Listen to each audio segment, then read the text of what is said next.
also with Islam, Islam is former pound for pound, Mm. still up there. And so I don't think in history we've ever had the pound for pound and former pound for pound compete against one another. So I obviously, let's be honest, that's probably a bigger blockbuster fight, but both guys possess challenges that I'm looking to go in and try to solve those puzzles. You ready? I think Maddalena has a shot. It's hard to go against Makhachev. I am not laying the wood to take Makhachev. If I make one bet,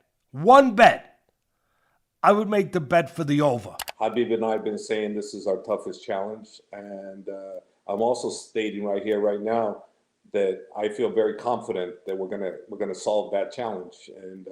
And based on how training went, based on how healthy he was, based on everything, I'm basing this on his sparring partners, his performance, his look, everything. I'm basing this on, and I think we needed this, and I believe we have it.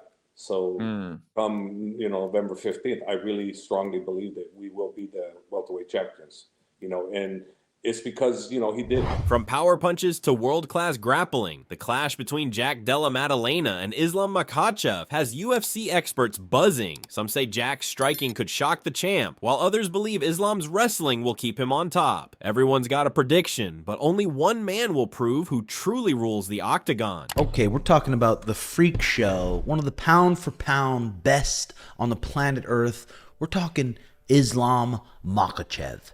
Now, Islam Makhachev from Dagestan. Teddy Atlas looked at this matchup with that sharp old-school fight mind of his. He pointed out how Islam's power and control over the mat make him a nightmare for anyone. But then he shifted gears, talking about Jack's striking like it was poetry in motion, clean, sharp, and patient. Teddy admired how Jack uses his defense not just to survive, but to set traps and make opponents pay.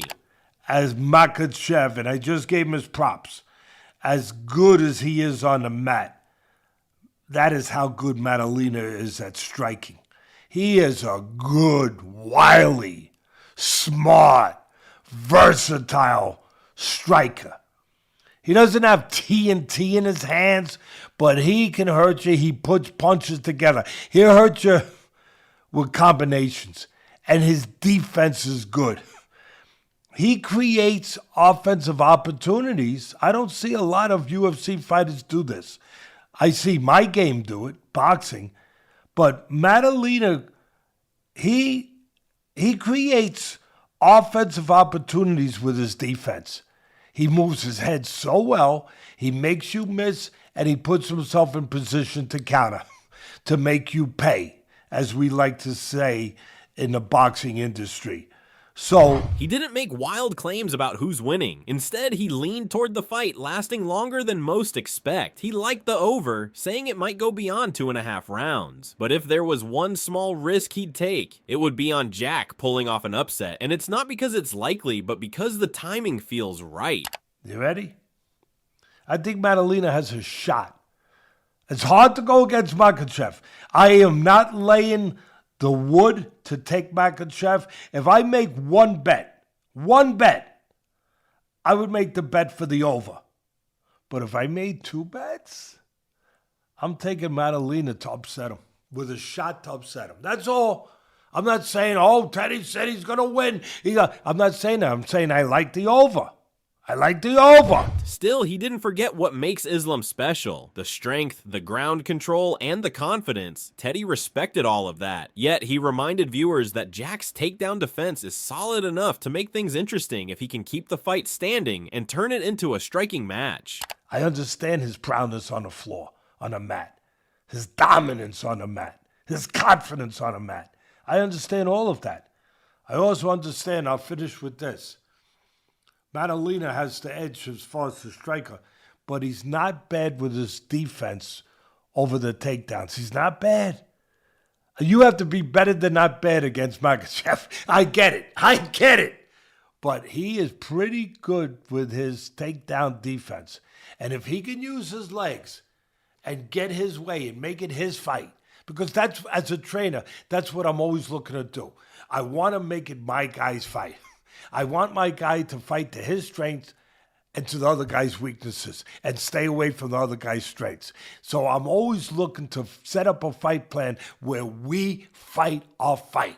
Bryce Mitchell didn't overanalyze it or talk about betting odds. Rather, he spoke from the gut. He said he's picking JDM. No fancy explanation, just respect for Jack's style. Bryce called it a tough fight, in fact, one of the hardest Jack will ever have, but still leaned toward him because of how he fights. He likes that aggressive, confident approach Jack brings, the kind that makes him dangerous every second he's standing.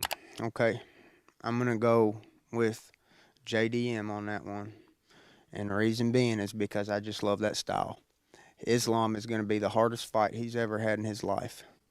That's not an understatement. That is an understatement. I don't know. You know what I mean? Coming off Mitchell's confident pick for JDM, Kamaru Usman's prediction felt more balanced and measured. He's been in those big moments himself, so his perspective carried that champion's calm. Kamaru didn't rush to side with anyone. Instead, he called it a true 50-50 fight. He gave credit to Islam for being one of the few who could actually expose the small openings in Jack's game. Usman pointed out that Islam's not just a wrestler. He's evolved into a complete fighter with sharp, controlled striking that often catches people off guard. It's that mix of pressure and precision that makes him so dangerous. But he didn't overlook JDM either. Kamaru knows Jack's timing and composure make him unpredictable, especially when he starts finding rhythm on his feet. You've said before in the past, you're not sort of discounting JDM here. You know how tough he is.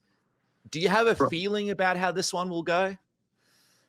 No, I think this is one of those where I'm kind of 50-50, but if someone can really neutralize and really exploit some of the weaknesses that JDM has shown in the past, I think it's someone like Islam. Islam is very, very talented with the striking.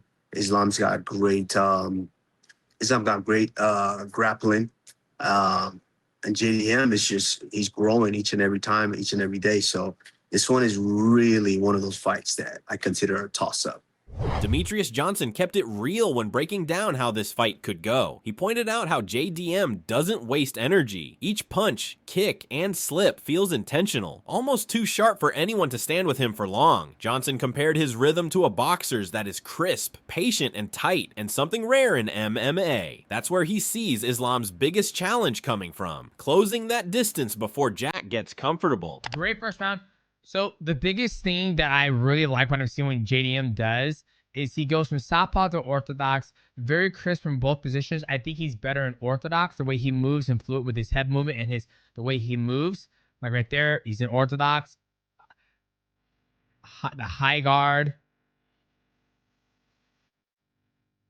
Good feints. And he doesn't, it's not a big reaction. Each time Bilal throws something, it's not a, ugh. It's always a crisp, small reaction.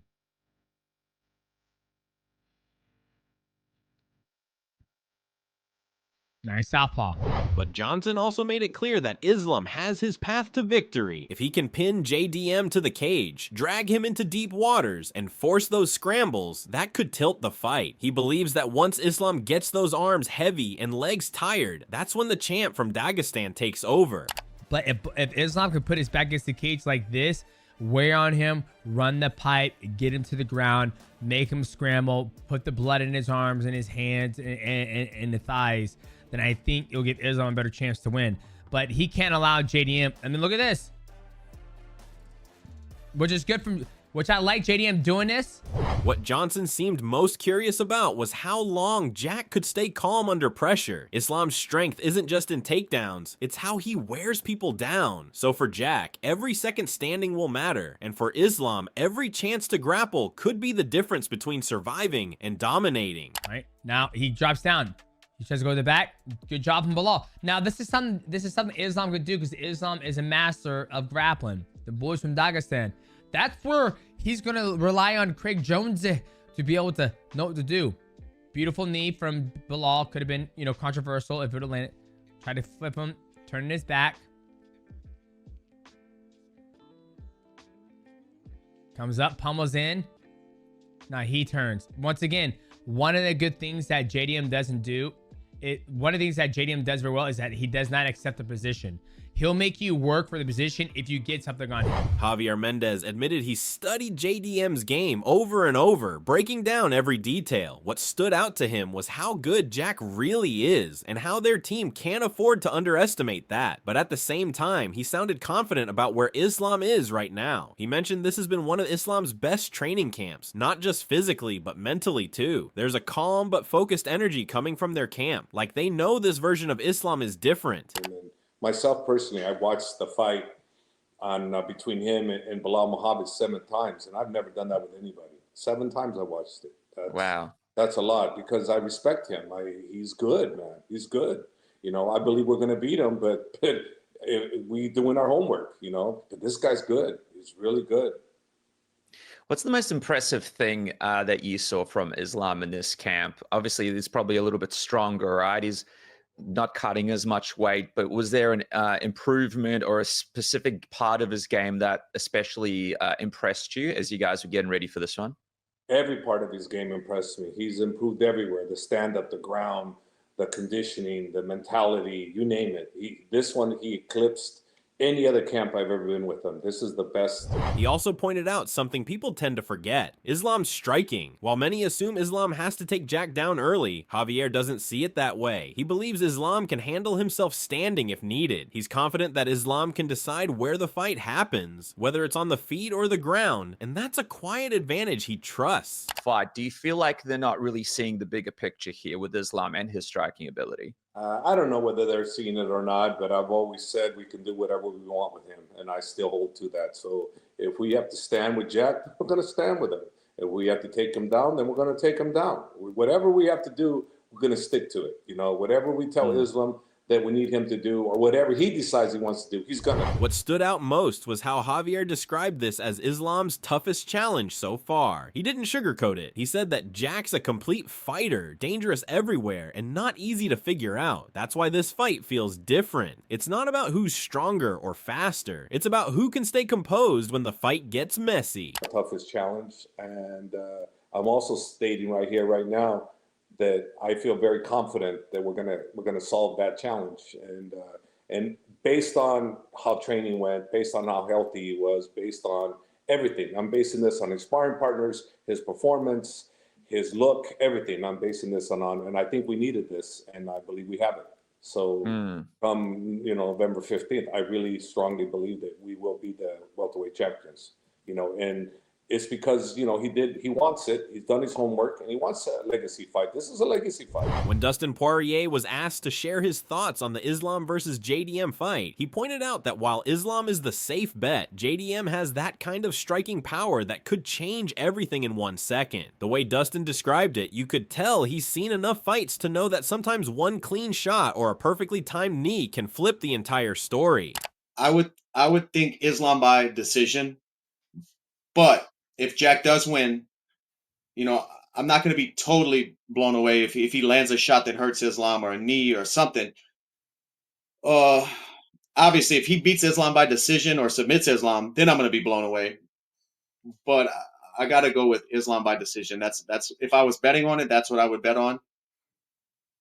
Yeah, that does feel like the right call. But yeah, just seeing all this support for Jack, that's very interesting. A lot of fighters coming out. And he has everything it takes to pull off this upset. He could do it. But like I said, if I had to make a final decision, I would go Islam.